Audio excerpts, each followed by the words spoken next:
أعوذ بالله من الشيطان الرجيم. بسم الله الرحمن الرحيم. يا بني إسرائيل اذكروا نعمتي التي أنعمت عليكم وأني فضلتكم على العالمين. سورة البقرہ ہم نے شروع کیا تھا، یہاں تک 2 ابواب ذکر ہو گئے. یہاں سے باب صوم، باب ثالث ذکر ہو رہا ہے. یا بنی اسرائیل اذکروا نعمتی التی انعمت علیکم. یہاں سے لے کر آیت نمبر 96 تک خطابات 6 ہے. 6 خطابات بنی اسرائیل کو بیان ہو رہے ہیں. دیکھیے پہلے آیت نمبر 39 میں بھی یا بنی اسرائیل ذکر تھا، اور یہاں پر بھی یا بنی اسرائیل کو ذکر کیا گیا. تو یہ تو تکرار ہے، اور عرب کے ہاں تکرار ایک شنیع چیز ہے. اس کا جواب یہ ہے کہ ما قبل جو خطاب تھا بنی اسرائیل کو، اس کا مقصد یہ تھا کہ اوامر کو بجا لاؤ اور نواہی سے بچ کر رہو. اور یہاں پر مقصود خطاب کا یہ ہے کہ اللہ کے نعمتوں کو یاد کرو. لہٰذا یہ تکرار تأکیدی نہیں ہے، بلکہ یہ تکرار تأسیسی ہے. یا دوسری وجہ یہ ہے کہ ما قبل آیات کا مقصد صرف تخویف تھا، اور یہاں پر اللہ رب العزت انہیں یاد دلا رہے ہیں کہ میں نے تم پر یہ نعمتیں کی اور تم نے ناشکری کی. اس وجہ سے یہ تکرار تأسیسی ہے، تاکیدی نہیں ہے. اور تیسری وجہ یہ ہے کہ ما قبل یا بنی اسرائیل میں ان نعم کا ذکر تھا جو اللہ رب العزت نے ان یہود پر کی کہ جو آپ صلی اللہ علیہ وسلم کے زمانے میں موجود تھے. اور دوسرے مرتبہ پر جب یا بنی اسرائیل کو ذکر کیا گیا، اس سے ان نعمتوں کا ذکر کرنا مقصود ہے جو اللہ رب العزت نے بنی اسرائیل کے آباء و اجداد پر کیے تھے. تو اشارہ اس بات کے طرف کہ تم پر بھی میں نے نعمتیں کی ہے، تمہارے آباء و اجداد پر بھی میں نے نعمتیں کی ہے. تو اس کا تقاضا یہ ہے کہ اعبدوا ربکم، عبادت کرو تو صرف اللہ کی، کسی اور کی عبادت نہ کرو. یا بنی اسرائیل اذکروا نعمتی التی انعمت علیکم، یہاں سے خطاب اول ہے. اور یہ خطاب اول ان الذین آمنوا والذین ہادوا والصابئین والنصارى آیت نمبر 63 تک ہے. اس خطاب کا خلاصہ سمجھیے، اس میں 8 نعمتوں کا تذکرہ ہے اور 2 نقمتین ہے. یعنی وہ 8 نعمتیں ذکر ہے جو اللہ رب العزت نے بنی اسرائیل کے آباء و اجداد پر کیے تھے، اور 2 عذابوں کا تذکرہ ہے کہ جب انہوں نے اللہ کی نعمتوں کی ناشکری کی تو اللہ رب العزت نے ان پر آسمان سے عذاب نازل فرمایا. سب سے پہلی نعمت وہ ہے نجات من فرعون. اللہ رب العزت ارشاد فرماتے کہ میں نے تمہیں فرعون سے نجات دی. وَإِذْ نَجَّيْنَاكُمْ مِنْ آلِ فِرْعَوْنَ يَسُومُونَكُمْ سُوءَ الْعَذَابِ. اس آیت میں پہلی نعمت ذکر ہے نجات من فرعون. دوسری نعمت نجات من الغرق، کہ تمہارے دشمن کو میں نے غرق کیا اور تمہیں نجات دی. وَإِذْ فَرَقْنَا بِكُمُ الْبَحْرَ فَأَنْجَيْنَاكُمْ وَأَغْرَقْنَا آلَ فِرْعَوْنَ وَأَنْتُمْ تَنْظُرُونَ. اور تیسری نعمت اعطاء الکتاب، کہ میں نے تمہیں کتاب دی. وَإِذْ آتَيْنَا مُوسَى الْكِتَابَ وَالْفُرْقَانَ لَعَلَّكُمْ تَهْتَدُونَ. اور چوتھی نعمت وہ ہے عفو عن القتل، کہ تم نے بچڑے کی عبادت کی پھر بھی میں نے تمہیں معاف کیا۔ وَإِذْ قَالَ مُوسَىٰ لِقَوْمِهِ يَا قَوْمِ إِنَّكُمْ ظَلَمْتُمْ أَنفُسَكُمْ بِاتِّخَاذِكُمُ الْعِجْلَ فَتُوبُوا إِلَىٰ بَارِئِكُمْ۔ اسی طرح پانچویں نعمت ہے حیات بعد الممات، چھٹی نعمت ہے تذلیل الغمام، ساتویں نعمت ہے انزال المن والسلوى، آٹھویں نعمت ہے انفجار العیون من الحجر، اور دو عذاب ہے، پہلی عذاب انزال العذاب من السماء، اور دوسری عذاب الذلت والہوان بسبب الکفران۔ پھر جب اس خطاب کو اللہ رب العزت ختم فرما رہے تو آخر میں اللہ رب العزت نے اس خطاب کا تتمہ ایک عجیب انداز سے ذکر فرمایا، ان الذین آمنوا والذین ہادوا والنصارى والصابئین۔ حاصل یہ ہے کہ القابات میں نجات نہیں ہے کہ تم کہتے ہو کہ ہم یہودی ہے، ہم عیسائی ہے، ان القابات سے کچھ نہیں ملے گا جب تک تم اللہ رب العزت کے ذات پر کامل ایمان نہ لاؤ۔ تو صرف اپنے آپ کو ملقب کرنا ان صفات کے ساتھ اس کا کوئی فائدہ نہیں ہے۔ یا بنی اسرائیل اذکروا نعمتی التی انعمت علیکم، اے یعقوب علیہ السلام کے اولاد، یاد کرو میری اس نعمت کو التی انعمت علیکم، جو نعمتیں میں نے تمہارے اوپر کی تھی۔ اس کا تذکرہ ہم نے پہلے تفصیل کے ساتھ ذکر کیا تھا۔ وَأَنِّي فَضَّلْتُكُمْ عَلَى الْعَالَمِينَ، میں نے تمہیں فضیلت دی تھی علی العالمین، جہان والوں پر اپنے زمانے میں۔ اعتراض کا جواب ہو گیا کہ بنی اسرائیل تو تمام جہان میں سب سے فضیلت والے نہیں تھے، تو جواب یہ ہے کہ اپنے زمانے میں سب سے زیادہ فضیلت والے تھے یہ لوگ۔ وَاتَّقُوا يَوْمًا لَا تَجْزِي نَفْسٌ عَن نَفْسٍ شَيْئًا، وَاتَّقُوا اپنے آپ کو بچاؤ، یومن عذاب یومن اس دن کی سزا اور عذاب سے، لا تجزی نفس عن نفس کہ ایک نفس دوسرے نفس کا کام نہیں آئے گا، شیئن ذرا بر، یہ نہیں کہ تم کہو کہ ہم تو پیر بھائی ہے، ہمارا باپ تو بڑا پیر تھا، ہمارا باپ تو بڑا مولوی تھا، اس وجہ سے نجات نہیں ملے گا۔ وَلَا يُقْبَلُ مِنْهَا شَفَاعَةٌ، اور نہ اس نفس سے سفارش قبول کی جائے گی۔ وَلَا يُؤْخَذُ مِنْهَا عَدْلٌ، نہ اس سے فدیہ قبول کی جائے گی۔ وَلَا هُمْ يُنصَرُونَ، نہ ان کا مدد کیا جائے گا۔ دیکھیے یہاں پر فرماتے ہیں وَلَا يُقْبَلُ مِنْهَا شَفَاعَةٌ، کہ شفاعت قبول نہیں کی جائے گی۔ حال یہ ہے کہ قیامت کے دن میں انبیاء سفارش کریں گے، علماء سفارش کریں گے، شہداء سفارش کریں گے، اور یہاں پر فرماتے وَلَا يُقْبَلُ مِنْهَا شَفَاعَةٌ، تو اس کا جواب سمجھئے، شفاعت دو قسم پر ہے، ایک ہے شفاعت اذنی، اجازت کے بعد انبیاء سفارش کریں گے، علماء سفارش کریں گے، شہداء سفارش کریں گے بعد الاذن۔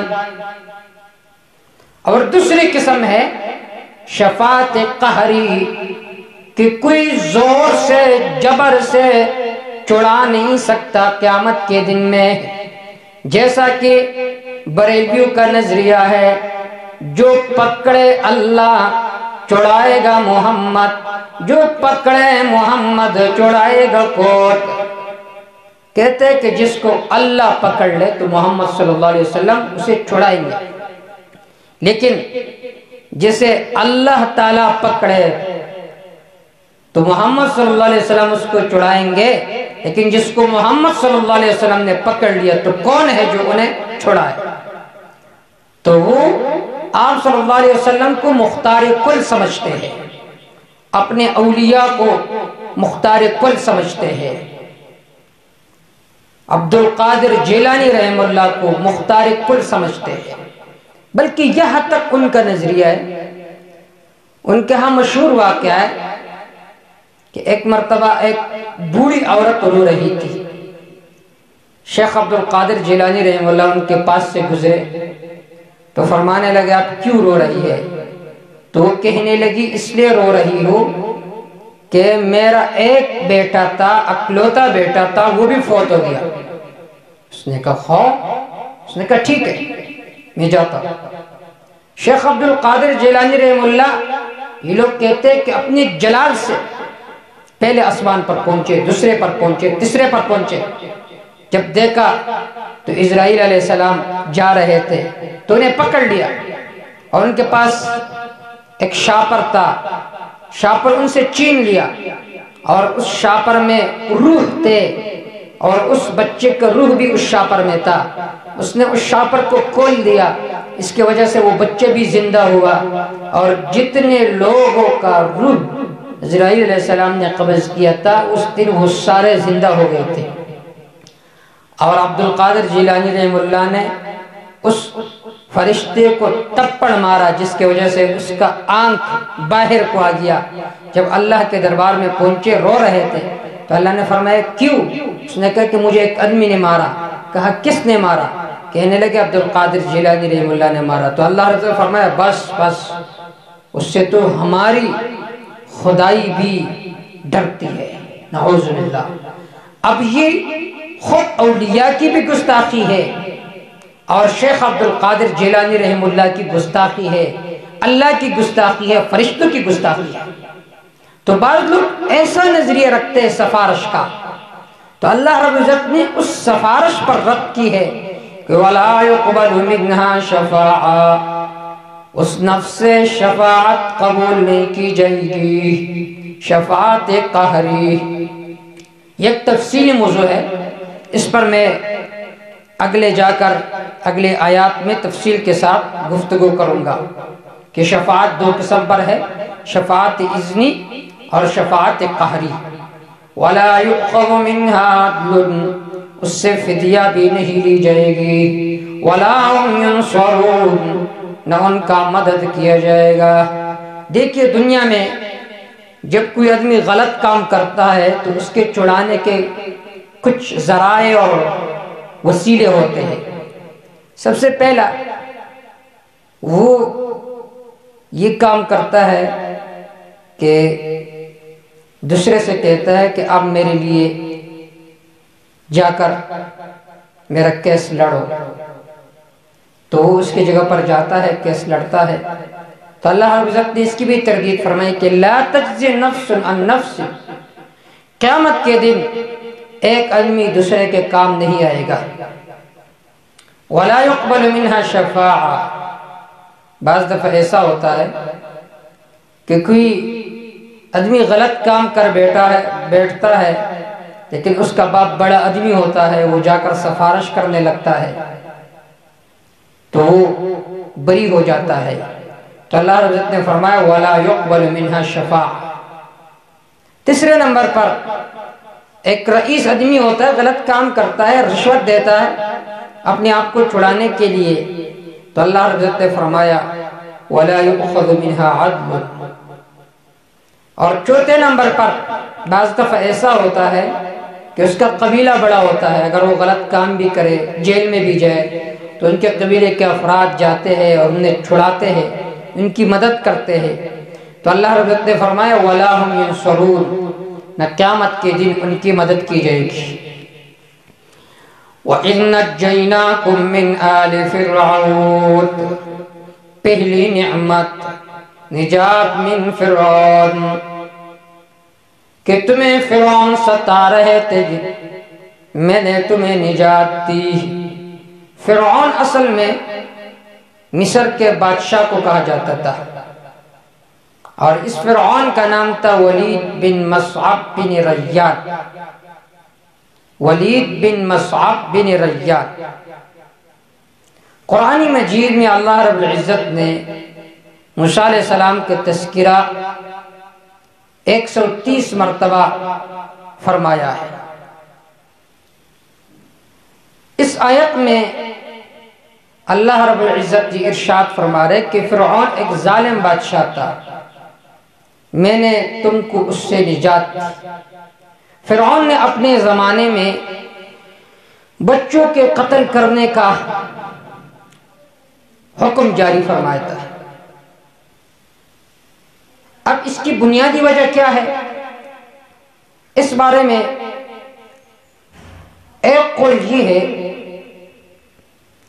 کہ حضرت ابراہیم علیہ السلام کی بیوی حضرت سارہ وہ بہت خوبصورت تھی۔ جب آپ ہجرت کر رہے تھے تو جب یہاں مصر پہنچے تو اس بادشاہ نے ارادہ کیا کہ اس کی عزت کو نیلام کیا جائے، لیکن اللہ نے اسے زمین میں دنسا دیا۔ اس نے ابراہیم علیہ السلام سے سوال کیا کہ میرے لیے دعا کرو۔ ابراہیم علیہ السلام نے دعا فرمائی، اس وجہ سے اسے نجات مل گیا۔ اس نے بطور انعام کے حضرت حاجرہ علیہ السلام ابراہیم علیہ السلام کو نکاح میں تھی، حضرت حاجرہ۔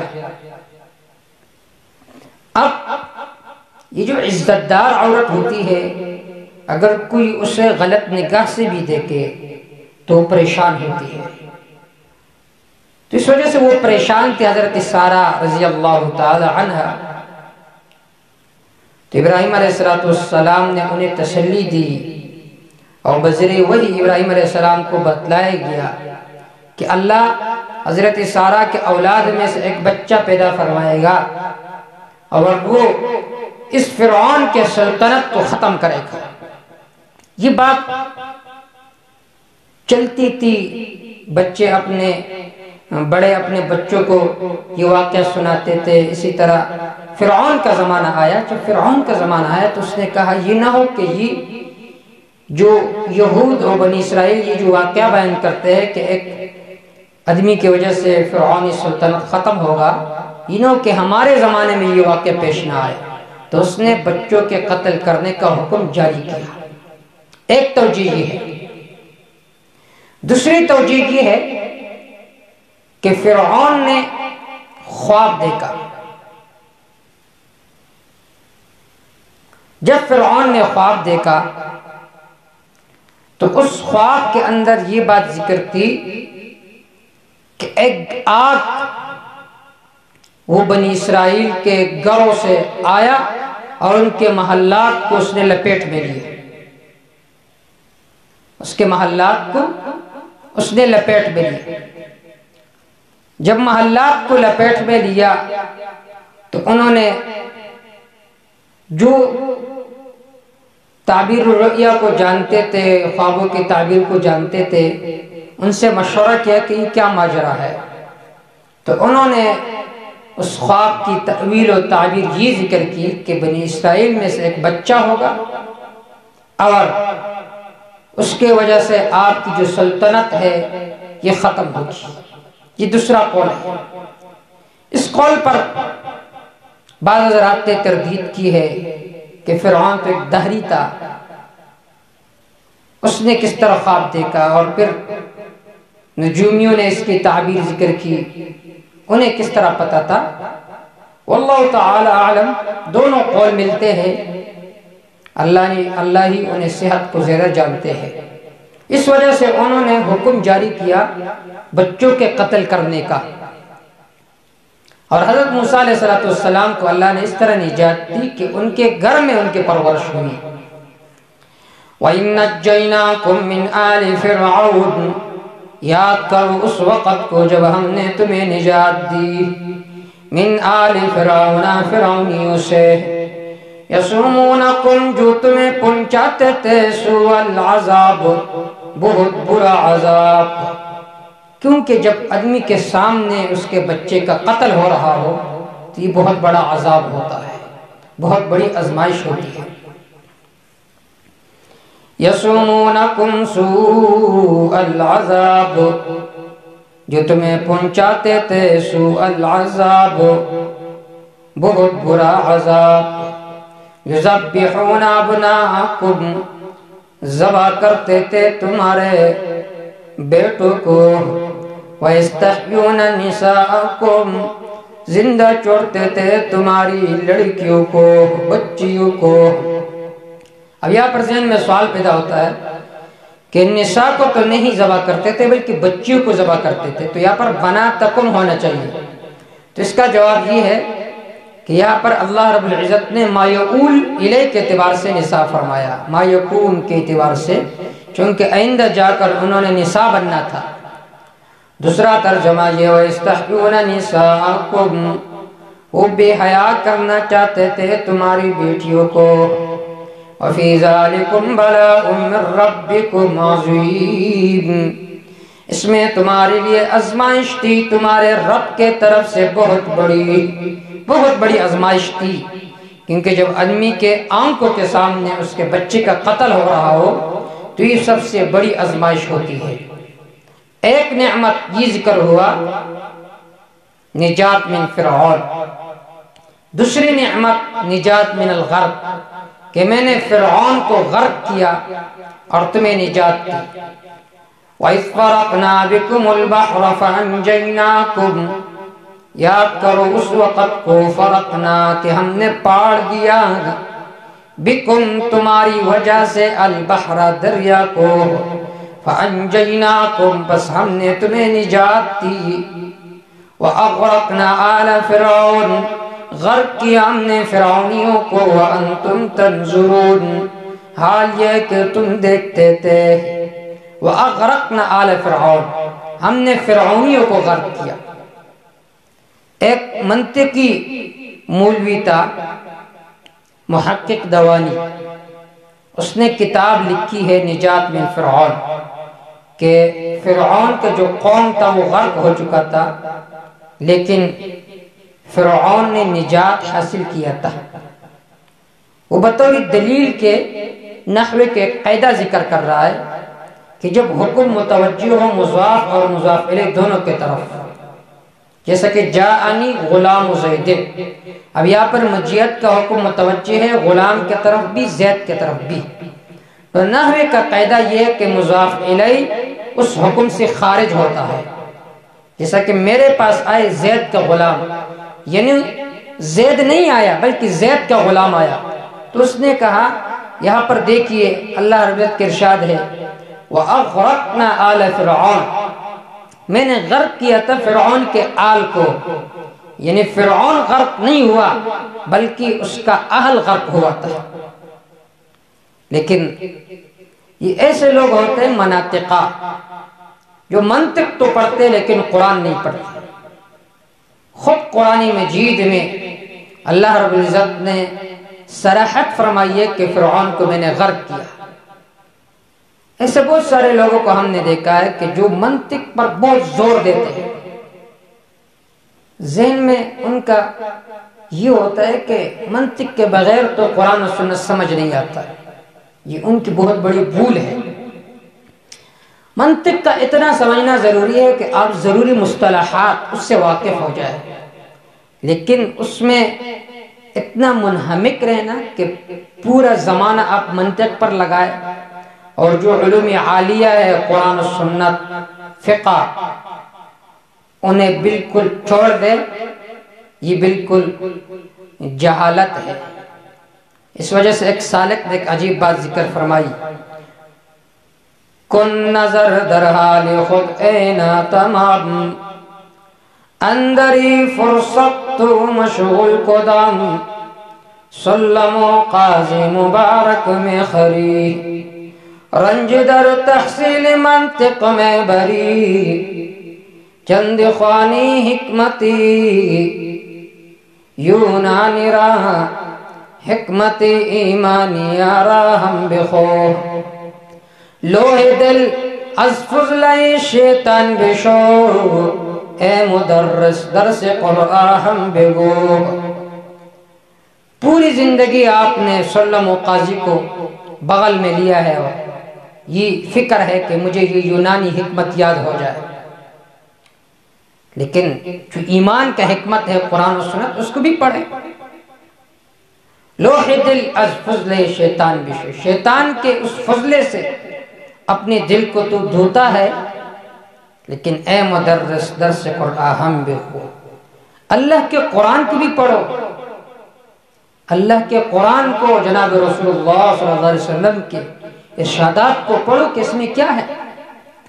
تو بیچارہ یتیم فی العلم تھا، منطق تو پڑھتا تھا، لیکن اسے سورۃ البنی اسرائیل پارہ نمبر 15 کا بھی علم نہیں تھا کہ اس میں اللہ رب العزت ارشاد فرماتے کہ میں نے فرعون کو غرق کیا تھا. آیت نمبر 103.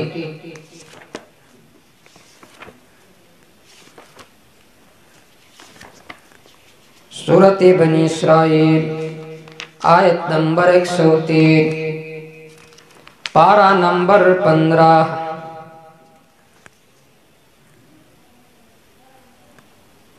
آیت نمبر 103 پارہ نمبر 15.